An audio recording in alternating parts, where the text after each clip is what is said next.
Hey everyone, this is Deanne Fitzmaurice, and we are doing a new series called Venture, Observe, and Connect. Our first guest is Steve Winter, National Geographic photographer. Welcome, Steve.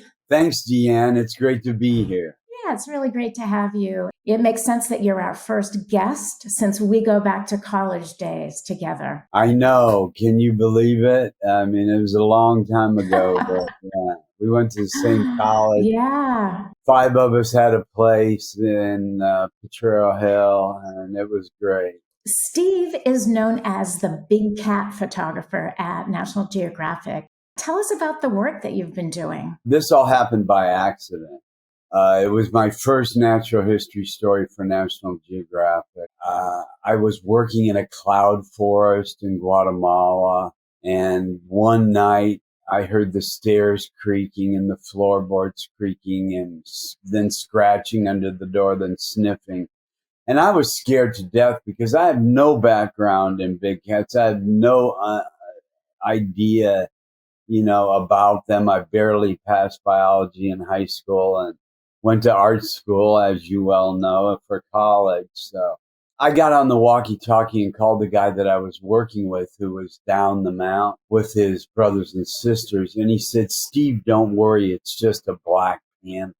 And so I got pissed off at him because he didn't tell me I was with a Black Panther for the last 5 weeks. I don't even know what a Black Panther was. In the Western Hemisphere, Black Panthers are jaguars.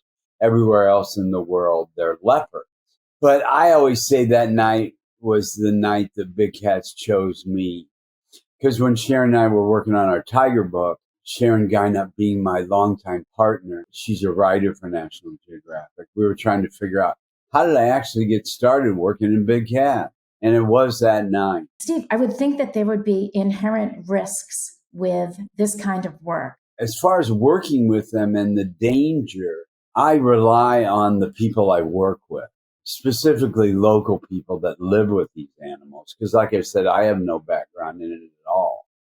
And the only way you stay alive is to listen to the people that know what they're doing. Whether it's a guide in Africa when you're on safari, when we were working on leopards or lions or something, or tigers in India, or jaguars in South America. I'll never forget the first time I saw a jaguar was somebody said, "You want to go take pictures on the ranch where Teddy Roosevelt hunted jaguar back in 1913.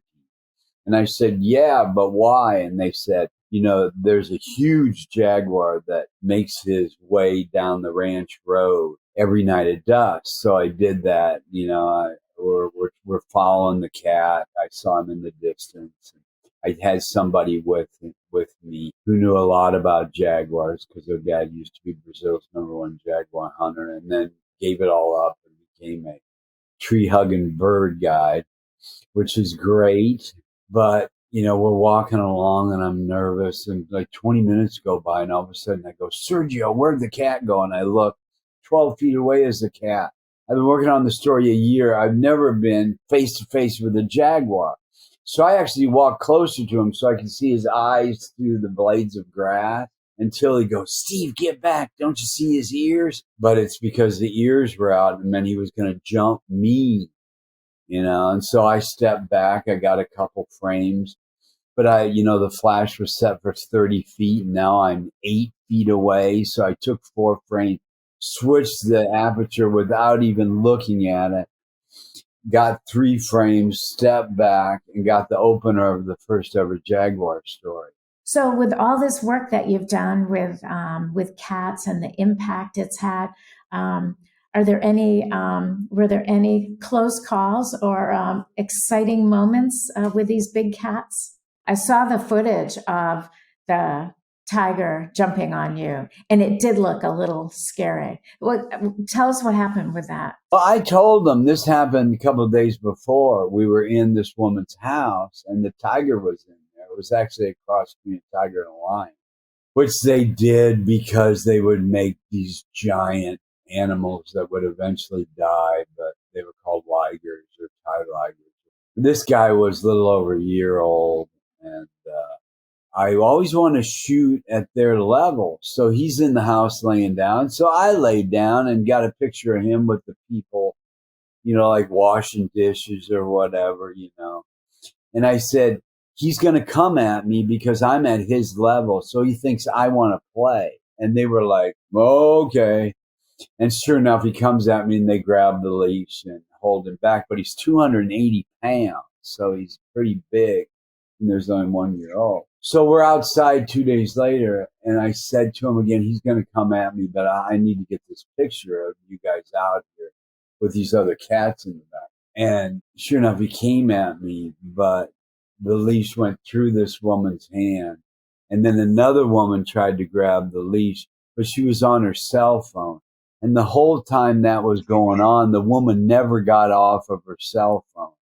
And I never asked her what was more important than saving me, that you were on your cell phone the whole time. But people said, oh, the cat must have been declawed or his canines were gone. No. But he was just playing, which means when they're playing with their brothers and sisters, big cats in the wild can't have open wounds.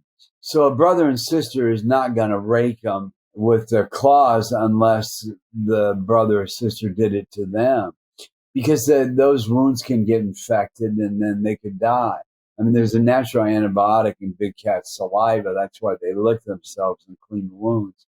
But it could be a wound they can't get to, because I had a down coat on. So if it used its teeth or its claws, it would have shredded the freaking coat.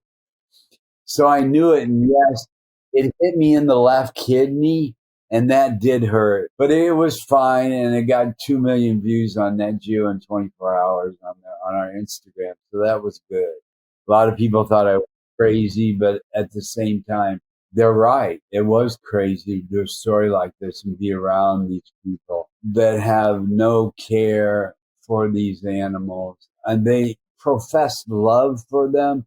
But when you saw how they lived and the situation they lived, it's so happy right now that every single person we covered in that story is now under state or federal indictment for money laundering, wildlife trafficking, wildlife abuse.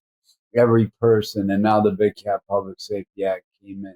So it can be no human contact anymore, no cub petting, no bottle feeding, no human contact with these animals. So that, Deanne, is huge, and you're 100% correct that we feel great about that. And it was great that someone that works on the Hill said, hey, we've heard this from House members and senators that story made a big difference. I think it's a great inspiration to other photographers, myself included, to see the way you've embraced this story and how you've made a career out of something that's been so impactful. Well, everything we do, and you well know that in your career that you've made a difference, Deanne, and that it's just something that in our hearts that you're going to spend so much time working on something. You're so far away from home and your family. You want to be sure that it succeeds, not just that you've gotten pictures no one's ever seen before at Nat Geo, that it ends up making a difference and changes things. Absolutely, Steve. Wow. Amazing. Steve, I can't thank you enough for spending time with us and for sharing your incredible story. Well, thank you so much for inviting me. Yeah, absolutely. Thank you so much. I really appreciate it. And yeah, look forward to seeing what's next for you. I know that there'll be something. There is. And we'll talk about it when we see each other next week.